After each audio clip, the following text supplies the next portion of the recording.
पुराने समय की बात है। एक छोटे से गांव में एक जमींदार रघुनाथ सिंह का बड़ा नाम था। लोग उन्हें सम्मान से रईस बाबा बुलाते थे। उनकी संपत्ति अथाह थी, लेकिन एक रहस्य था। जिस चीज को वे छू देते वह चमत्कारिक रूप से बदल जाती। कोई सूखा कुआं छूते तो उसमें पानी आ जाता। कोई बीमार व्यक्ति उनके हाथ का पानी पीता तो ठीक हो जाता। गांव में अकाल पड़ा था। खेत सूख चुके थे। किसान निराश थे। लेकिन जब रईस बाबा गांव की धरती पर हाथ रखते तो मिट्टी उपजाऊ हो जाती।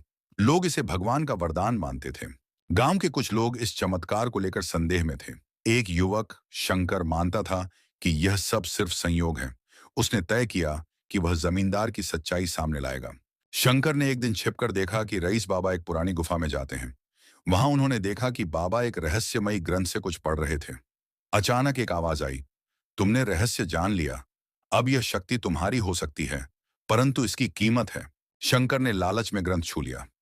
अगले ही पल रईस बाबा जमीन पर गिर पड़े और उनकी सारी शक्ति शंकर में आ गई। लेकिन तभी गुफा की दीवारों पर खून से एक संदेश उभर आया। जो इस शक्ति को छूता है उसे हमेशा दूसरों की भलाई के लिए ही जीना होगा, वरना वह पत्थर बन जाएगा।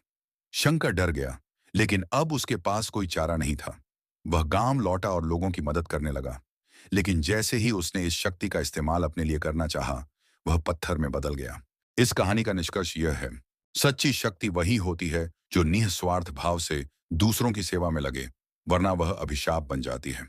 ऐसी मजेदार कहानियां सुनने के लिए हमारा YouTube channel like, share, subscribe करें, वीडियो में कमेंट करें और बेल आइकन को ऑल पर सेट करें।